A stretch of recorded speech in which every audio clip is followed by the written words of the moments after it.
अस्सलामुअलैकुम दोस्तों, मैं हूं उमैस मुनीर। आप देख रहे हैं हमारा यूट्यूब चैनल।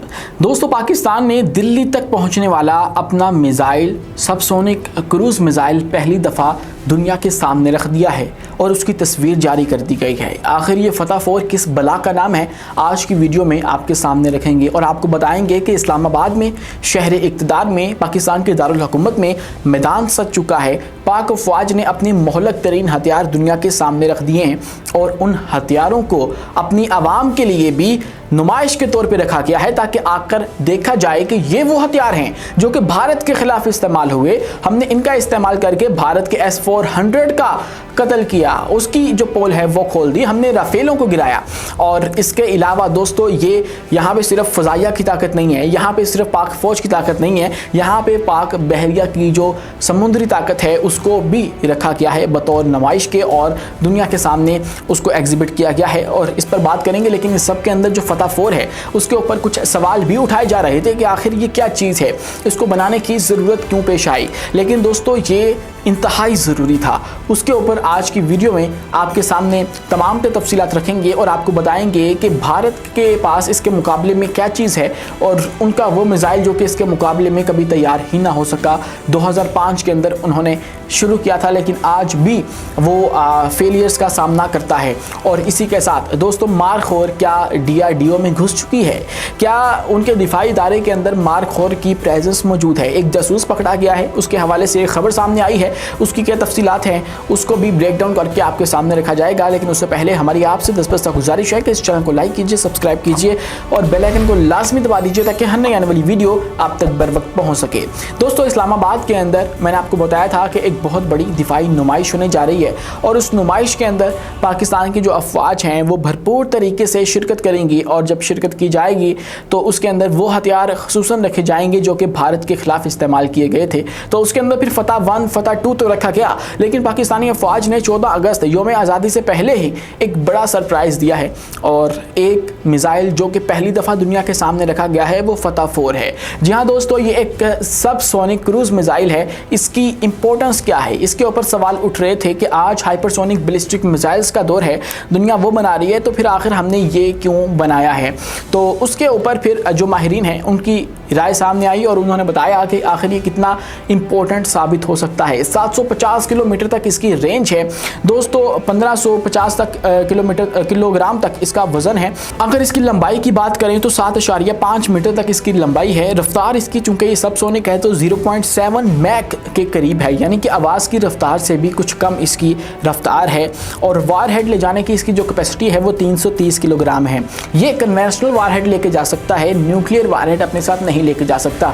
इसके मुकाबले में जो शाहीन सीरीज़ है पाकिस्तान की, वो न्यूक्लियर वारहेड ले जाने के लिए अनाउंस की गई है, तो इसीलिए शायद ये फतह सीरीज़ के अंदर शामिल किया गया है। और ये पहला वो मिसाइल है फतह सीरीज़ का जो कि सबसोनिक और क्रूज़ मिसाइल है और ये पाकिस्तान नेवी की एक एंटी शिप जो मिसाइल है उससे मुतासिर होकर बनाया गया है, जिसको हरबा का नाम दिया गया है। एक और हमारा बाबर क्लास का मिसाइल है, वो भी हमने बनाया था, उससे भी मुतासिर होकर इसका डिज़ाइन जो है वो रखा गया है। और इसकी जो परवाज़ की ऊंचाई है वो इंतहाई कम है, 250 मीटर, सिर्फ इतनी निचली सतह के ऊपर ये उड़ता है। तो फिर ये वो इसकी सलाहियत है जो कि इसको दुश्मन के जो बैलिस्टिक मिसाइल्स हैं, जो उसके आप यूँ कह लीजिए हाइपरसोनिक मिसाइल्स हैं, उनसे मुख्तलिफ बना देती है। मतलब बैलिस्टिक और हाइपरसोनिक जो मिसाइल्स होते हैं बड़े बड़े, वो दुश्मन के रडार के अंदर इजीली कैप्चर हो जाते हैं। उनको हमारा जो दिफाई निज़ाम है या दुश्मन का दिफाई निज़ाम है वो कैप्चर कर सकता है। लेकिन ये जो निचली सतह पे उड़ने वाले मिसाइल्स हैं ये किसी भी रडार के अंदर आसानी से कैच नहीं हो सकते हैं और ये जब रडार के अंदर कैप्चर ही नहीं होंगे, कैच ही नहीं होंगे, तो फिर इनको निशाना कैसे बनाया जाएगा। तो इसीलिए ये वाले मिसाइल्स जो हैं वो बहुत ज़्यादा इंपॉर्टेंट हैं और ख़ासकर लंबी रेंज के लिए जब आपने ज़मीन के ऊपर अटैक करना है तो फिर ये ग्राउंड टू ग्राउंड जो है वो मार करने वाले मिसाइल हैं। और दोस्तों, इसी के साथ अगर मज़ीद बात करें तो इनके अंदर AI का इस्तेमाल करके जो गाइडेंस सिस्टम है वो भी नस्ब किया गया है और GPS INS सिस्टम के साथ एडवांस गाइडेंस पैकेज इसके अंदर रखा गया है। डुअल मोड सीकर इसके अंदर है, एंटी शिप मिसाइल प्रोग्राम है जो अखज़ उससे जो किया किया गया है डिज़ाइन, हरबा मैंने आपको बताया, और आर्टिफिशियल इंटेलिजेंस से हदफ की दुरुस्त शनाख्त GPS डिनाइड एरिया के अंदर भी ये कर सकता है। इसके अलावा इसकी जो अहम तरीन खसूसियत है वो ये है कि ये जैमिंग एरिया के अंदर जहाँ पे कोई मिसाइल जैम कर दिए जाते हैं वहाँ पे भी मुज़ाहमत कर सकता है, वहाँ पे भी अपनी जो कार्रवाई है वो कर सकता है आसानी से। अब फतह सीरीज़ के जो दीगर मिसाइल हैं उनके मुकाबले में इसकी रेंज काफ़ी ज़्यादा है। पिछले साल हमने ये बात अनाउंस कर दी थी एक और इसी तरह की दिफाई नुमाइश में कि हम लोग ये करने जा रहे हैं। फतह 1 140 किलोमीटर रेंज का गाइडेड रॉकेट है और फतह 2 250 किलोमीटर रेंज रॉकेट है और 400 किलोमीटर रेंज मिसाइल इसका वजन है, और फतह 3 450 किलोमीटर रेंज बैलिस्टिक मिसाइल्स हैं, और फतह 4 जो है वो 750 किलोमीटर से भी ज़्यादा है। दोस्तों इसके मुकाबले में भारत निर्भय नाम से एक मिसाइल शुरू कर बैठा 2005 में, लेकिन आज भी वो मुकम्मल ना हो सका। आज भी भारत उसके ऊपर जो है वो काम कर रहा है और उसको मुतअद्दिद दफ़ा फेलियर्स का सामना करना पड़ा है। 2013 और 2014 में सोचा गया था कि ये निर्भय सबसोनिक क्रूज मिसाइल जो कि पाकिस्तान के इस वाले मिसाइल फतह सीरीज़ का ये जो नया मिसाइल है उसके मुकाबले का टक्कर का हो सकता था। 1000 किलोमीटर तक उसकी रेंज सोची गई थी, लेकिन 2013 और 14 में तो वो अपनी सर्विस में ऐड ना हो सका, लेकिन 2017 और 16 के अंदर वो नाकाम लाजमी हो गया। जब उसकी फ़्लाइट टेस्ट की गई तो बहुत बुरी तरह से वो नाकाम हुआ।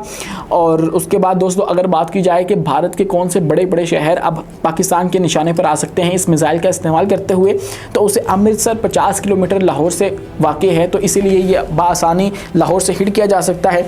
जलंधर 150 किलोमीटर है, लुधियाना 170 किलोमीटर है, चंडीगढ़ 250 किलोमीटर है, पठानकोट 150 किलोमीटर है, शिमला 300 किलोमीटर है, दिल्ली 450 किलोमीटर है। ये वो सारे शहर हैं, दिल्ली तक ये मिसाइल जो है वो जा सकता है। इन सब की जो मिलाकर लेंथ है या फासला जो है वो 450 किलोमीटर है, जबकि फतह 4 की जो रेंज है वो 750 किलोमीटर है, तो यहाँ तक वो जा सकता है। अगर यहाँ तक वो ना भी जा पाए वो ये लाजमी कर सकता है कि इनके डिफेंस सिस्टम्स को इंगेज करते हैं, उनको बिजी करते हैं और उसके मुकाबले में फिर पीछे से कोई दूसरा हम लोग अटैक करने के काबिल हो जाए। दोस्तों इसी के अलावा जो दीगर हथियार वहाँ पर रखे गए हैं वो शापर ड्रोन सीरीज़ है, फतह 1 और 2 है, मैंने आपको बता दिया, और अल खालिद टैंक वहाँ पे रखा गया है, T-80 बैटल टैंक वहाँ पे रखा गया है, हमारे इलेक्ट्रॉनिक वारफेयर सिस्टम्स वहाँ पे रखे गए हैं, और मुतअद्दिद जो मिसाइल्स हैं वो रखे गए हैं, हमारे नेवी के मिसाइल्स और उनकी जो आइटम्स हैं वो भी वहाँ पे रखी गई हैं बतौर नुमाइश के। दोस्तों इसी के साथ भारतीय मीडिया ये क्लेम कर रहा है कि जो जैसलमेर शहर है वहाँ पर ISI की प्रेजेंस देखी गई है और एक जासूस पकड़ा है उन्होंने, और ये कहा जा रहा है कि भारतीय दिफाई तरक्की के जिम्मेदार इदारे DRDO जिसका आपने नाम सुना होगा, ये वो इदारा है जो कि इनकी रिसर्च करता है डिफेंस की, इनके हथियार मैन्युफैक्चर करता है। उसके हवाले से मुबैना तौर पर बताया जा रहा है कि उनके होटल से एक जासूस गिरफ्तार कर लिया गया है। कहा जा रहा है कि गिरफ्तार मुलज़िम कोई मेहमान नहीं था बल्कि गेस्ट हाउस का मैनेजर था जो न जाने कब से इंडिया के जासूसी कर रहा था। और भारतीय मीडिया के मुताबिक राजस्थान पुलिस ने मैनेजर महिंद्रा प्रसाद को पाकिस्तान की ISI के लिए मुबैना तौर पर जासूसी करने के इल्ज़ाम में गिरफ्तार किया है। हिरासत में लेने और मुश्तरका तफ्तीश के बाद सामने आने वाले शवाहिद के जरिए इस बात की तस्दीक हुई है कि मुलज़िमान पाकिस्तान को हसास मालूमात फराहम करने में मुलव्विस था। अब ये तो भारतीय मीडिया क्लेम कर रहा है, लेकिन वो शवाहिद कौन से हैं ये तो दुनिया के सामने आपने नहीं रखे। कोई ठोस शवाहिद हो तो उसके ऊपर हम तबसरा कर सकते हैं कि पाकिस्तान ये कर रहा है, लेकिन अभी जो है इससे लगता ये है कि जिस तरह का इनका ट्रैक रिकॉर्ड है, पहलगाम वाक़े के अंदर इन्होंने ये किया कि एक चॉकलेट के रैपर के ऊपर बंदों को मार के कह रहे हैं कि ये पहलगाम वाले करने वाले लोग थे, उसके मुजरिमान थे। तो अब इसके ना कोई शवाहिद हैं, तो हो सकता है कि इनका जो मकसद है पीछे वो ये हो कि एक जवाज़ पैदा किया जाए। जवाज़ ऐसा कि अगर ये लोग हमारी जासूसी कर रहे हैं तो हम लोग भी करें, जैसे इन्होंने ईरान के अंदर की, बांग्लादेश के अंदर इनका स्पाई नेटवर्क मौजूद है, दीगर जो ममालिक हैं इनके इर्द गिर्द वहाँ पे इनके रा के जो एजेंट्स हैं वो बैठे हुए हैं। तो ये पाकिस्तान के अंदर भी इस तरह की जो कार्रवाइयाँ हैं वो करने का जवाब दुनिया के सामने रख सकते हो। हाँ, अगर ये अच्छे शवाहिद देते हैं, ठोस शवाहिद देते हैं, तो फिर इसके ऊपर हम तबसरा कर सकते हैं कि भाई हाँ ये अगर हो रहा है तो फिर नहीं होना चाहिए, लेकिन वो तो ये नहीं दे पाते हैं। महज इल्ज़ाम जो है वो अभी तक लगाया जा रहा है, लेकिन इसके पीछे क्या मकसद है वो तो खुदा जानता है। लेकिन अभी तक इनकी जो बाज़ार ख़बर सामने आ रही है वो तो एक फ़ेक और एक प्रोपेगेंडा के ऊपर मबनी खबर साबित हो रही है। आज के लिए इतना ही। अपने मेज़बान उमैस मुनीर को दीजिए इजाज़त, मिलते हैं अगली वीडियो में किसी नई मालूमात के साथ। शुक्रिया, अल्लाह हाफ़िज़।